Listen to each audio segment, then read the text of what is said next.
राधे राधे। जय श्री कृष्णा। श्री शिवाय नमस्तुभ्यं। श्रावण मास का मातम्य, चौथा अध्याय। धारण पारण व्रत। भगवान शंकर ने ब्रह्मपुत्र से कहा, हे ऋषिवर, अब मैं तुम्हें धारण पारण व्रत के बारे में बताऊंगा। पूर्व प्रतिपदा तिथि को पुण्याह वाचन कराने के बाद मेरा व्रत धारण करना चाहिए। एक दिन धारण और दूसरे दिन उसका पारण करना चाहिए। धारण में उपवास तथा पारण में भोजन विहित है। मास की समाप्ति पर उद्यापन करना चाहिए। श्रावण मास की समाप्ति पर कीर्तन पुण्याह वाचन कराकर आचार्य तथा दूसरे ब्राह्मणों का वर्ण करना चाहिए। शंकर पार्वती की सोने की प्रतिमा को घट के ऊपर स्थापित कराना चाहिए। रात्रि में भक्ति पूर्वक शिव महापुराण का श्रवण कीर्तन आदि करके रात्रि का जागरण करना चाहिए। प्रातः काल हवन करना चाहिए। त्र्यंबकम यजामहे मंत्र से तिल और चावलों की आहुति देनी चाहिए। वामदेवाय विद्महे महादेवाय धीमहि तन्नो रुद्रः प्रचोदयात् मंत्र से घृत और चावल की आहुति देनी चाहिए। ओम नमः शिवाय मंत्र से खीर की आहुति देनी चाहिए। इसकी पूर्णाहुति देकर होम समाप्त करना चाहिए। ब्राह्मणों को भोजन कराना चाहिए और आचार्य का पूजन करना चाहिए। इस प्रकार व्रत को पूर्ण करने से ब्रह्म हत्या आदि पापों से मनुष्य मुक्त हो जाता है। इसमें लेश मात्र भी संदेह नहीं है। हे सनत कुमार, अब तुम श्रावण मास में उपवास की विधि सुनो।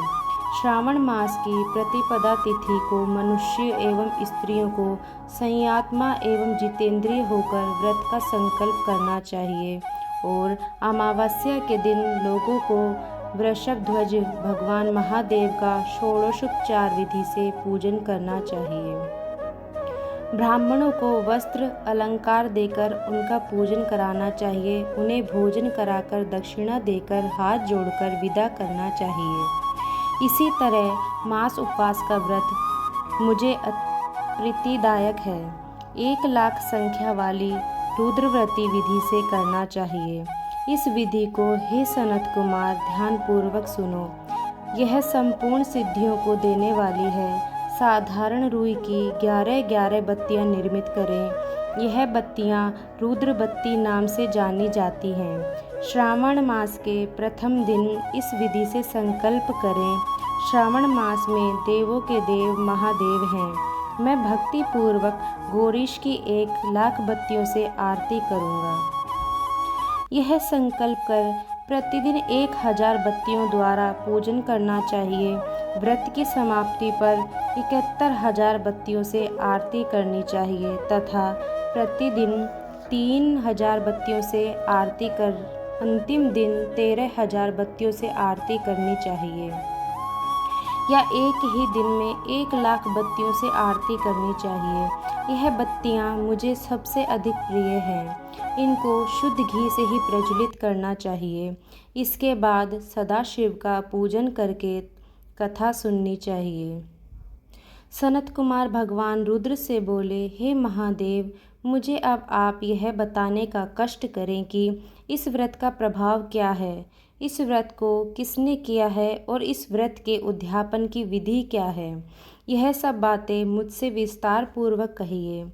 भगवान शिव ब्रह्मपुत्र सनत कुमार से बोले, तुमने जो मुझसे पूछा है उसको मैं तुम्हें बताता हूँ।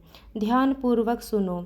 यह व्रत सब व्रतों में श्रेष्ठ और महान पुण्य प्रदान करने वाला है तथा संपूर्ण उपद्रवों को नाश करने वाला है।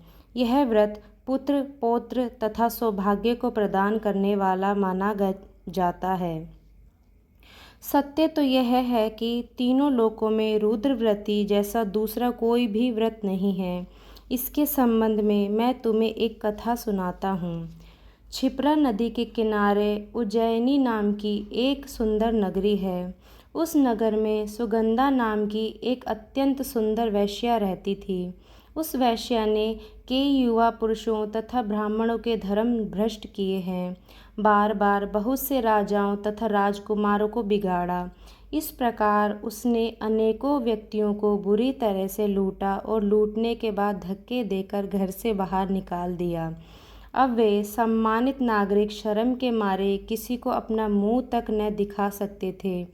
उस सुगंधा वेश्या के शरीर से निकली सुगंधी एक कोस तक फैलती रहती थी।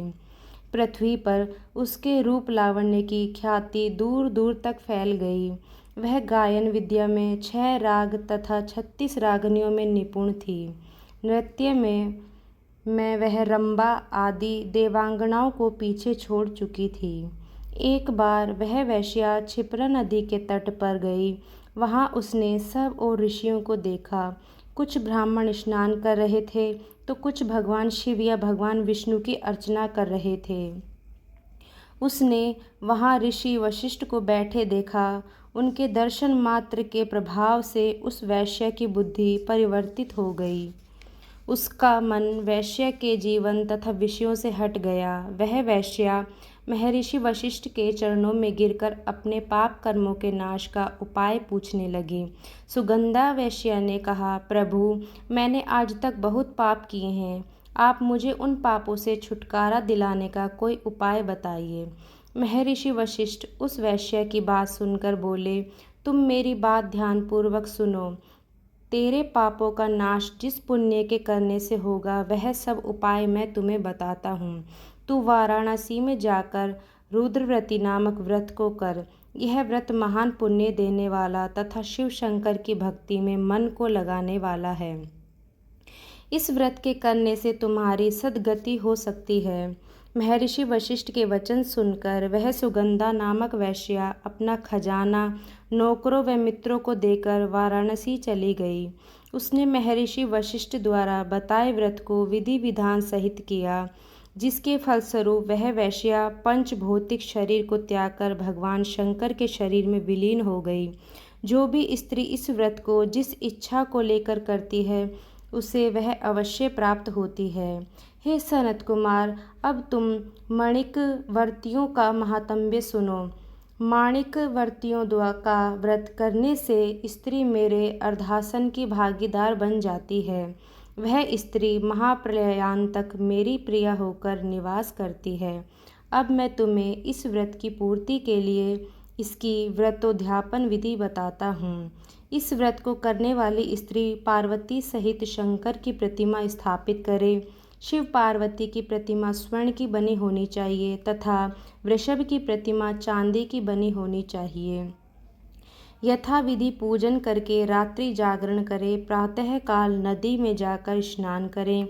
भक्ति पूर्वक आचार्य का वर्ण करें तथा 11 ब्राह्मणों के द्वारा घी, पायस एवं बेलपत्रों से हवन कराना चाहिए अथवा रुद्र सूक्त, रुद्र गायत्री या मूल मंत्र द्वारा हवन कराना चाहिए।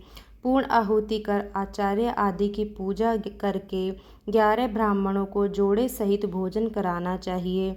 इस प्रकार जो भी स्त्री व्रत पूरा करती है वह संपूर्ण पापों से मुक्त हो जाती है। स्थापित सामग्री घट, शिव पार्वती प्रतिमा आदि आचार्य को समर्पित करनी चाहिए। इस व्रत को करने वाली स्त्री एवं उसके पति को 1000 अश्वमेघ यज्ञ का फल प्राप्त होता है। राधे राधे। जय श्री कृष्णा। श्री शिवाय नमस्तुभ्यम।